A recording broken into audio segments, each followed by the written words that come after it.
Hello and welcome to another episode of Data Miners. As ever, I'm Martin Fullard, and today I am joined by Bradley Wiggins, I think, who is, oh no, it's not Bradley Wiggins, it's Peter Heath, who's dressed as one of these Tour de France types. Why are you in a cycling tabard? I'm sitting here at the Hard Rock Hotel in London. I'm just about to cycle home. I cycled into London yesterday for my home in Hampshire, and I'm cycling back.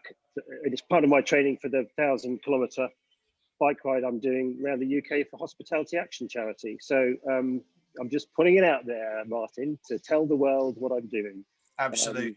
We might have to accidentally drop a link to that into the description box on the video, but I'm pleased that there is actually a bicycle involved and you're not just dressing like that to go out on the town. That is a relief. Otherwise, I think I'd have to probably knock this series on the head. So as ever here at Data Miners, what we do is we spool through for a previous month's data to see how the venue booking landscape is evolving. Now, as you know, sometimes it does take a bit of a while for the data to come through. We don't do daily press briefings from oak panelled rooms, which cost the electorate somewhere in the region of £2.5 million. We're far more humble here. And today we are going to be looking at April's data, which you can obviously read about in greater detail in the latest issue of Conference News. Obviously, we don't just have data at our fingertips for the day that happened before. As it's a print process, sometimes things do take a few weeks to come through. So Peter, last time we spoke, we had a good study of the data, and it looked like there are lots of bookings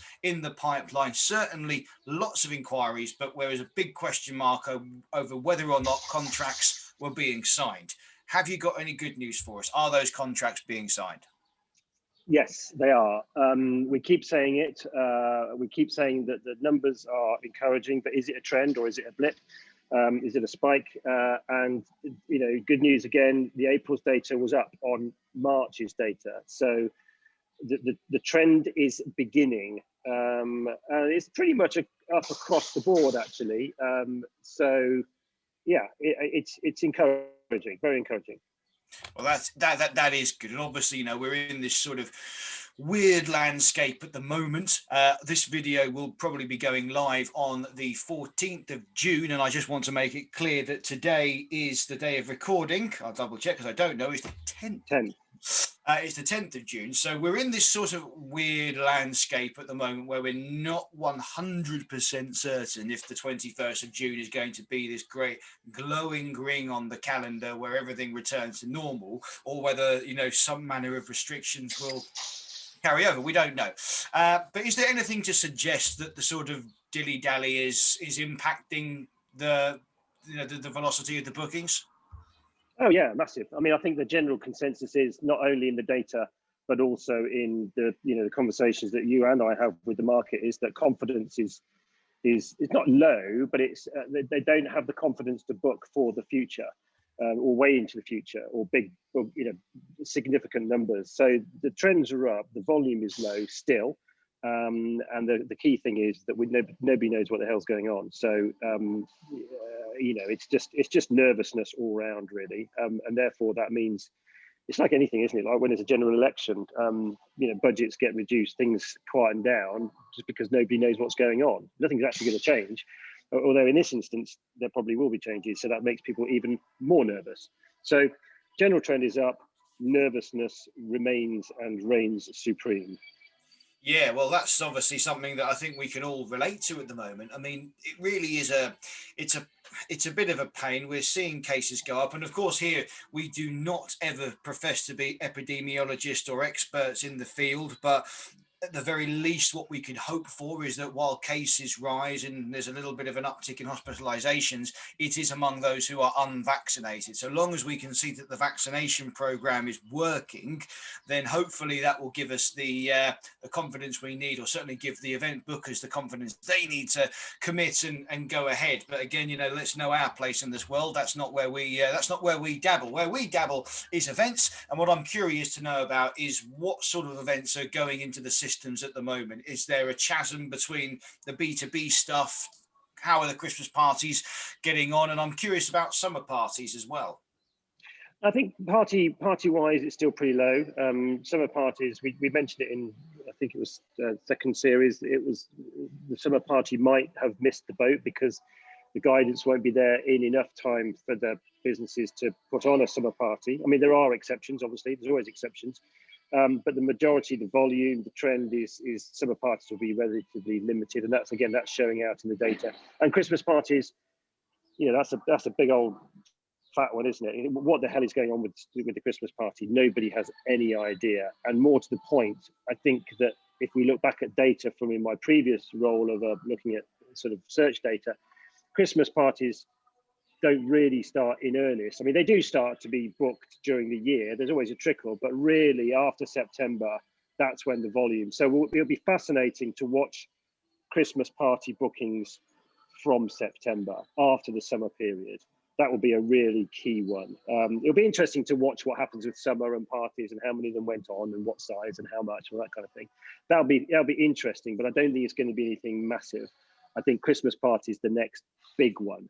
And of course the conferencing market, but the conferencing, again, they need a bit of time to get up to speed with things. So that's probably looking like, you know, a few smaller ones back end of this year, Q4, but then Q1, Q2 next year is when the big bucks are going to kick in, hopefully.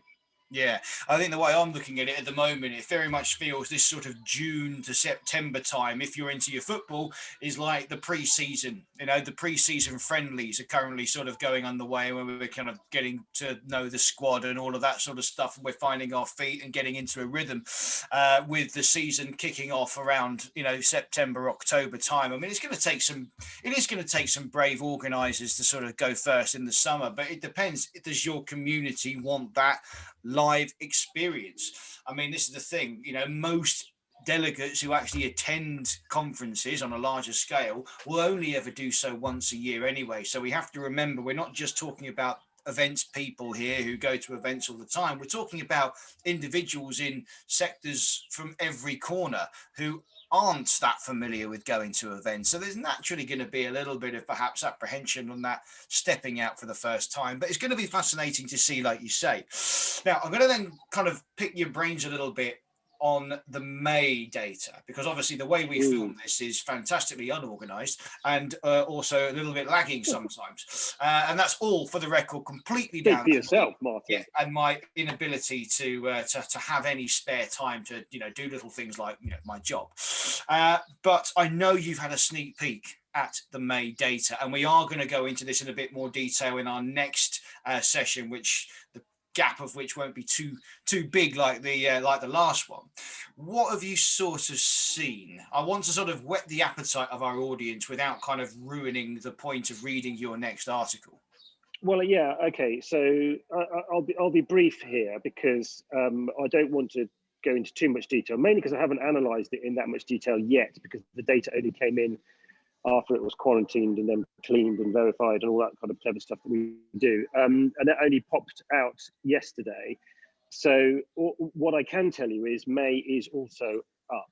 So we've got a full-on trend happening here. March, April, May, up on the previous month.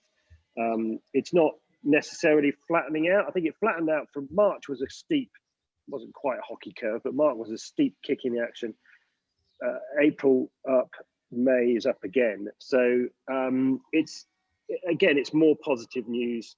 How that breaks down into what type of events, I'm not quite sure yet, because I haven't done a considered analysis. But I will definitely be doing that for the next article and obviously for the next one of these. But encouraging again, it's good news. What's your gut tell you? Do you think that's going to be mostly conference business? Do you think anyone might have taken the plunge and thought, you know what, let's go ahead with the Christmas bash now? I think there is a trend happening, which is a bit boring because it's across the board. Things are creeping in. Last month, which was April's data, we saw banqueting make a surprise, entry.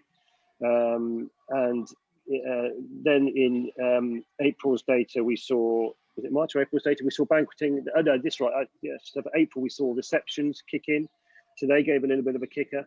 So I think the mood of the nation, the mood of the businesses, the mood of the vaccine and the mood of the blasted virus dictates what type of events are being booked. I don't think parties are going to feature particularly heavily just yet.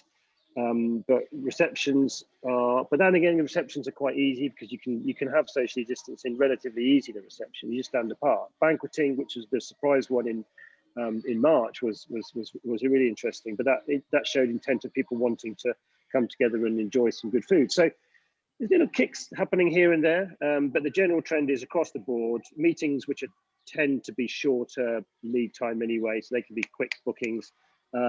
Conferences, I think the big ones are going to come back a bit later. They need a bit more planning. Christmas party, too early to tell. So yeah, a relatively vanilla answer, which is across the board, things are creeping up. Good stuff. Well, I think we'll leave it there. Absolutely looking forward to our next one, because you never know, we might be fully reopened, we might have some sort of halfway house, or we could all be locked up again. It doesn't matter. I'll leave you to go and annoy London's black cab drivers, shall I? Yes, I'll be there with my silly clippy shoes and a rucksack, which is very annoying. So yeah. Absolutely. Great. Peter, as ever, Okay. a pleasure. Thanks very much. Brilliant. Thanks, Martin. Cheerio.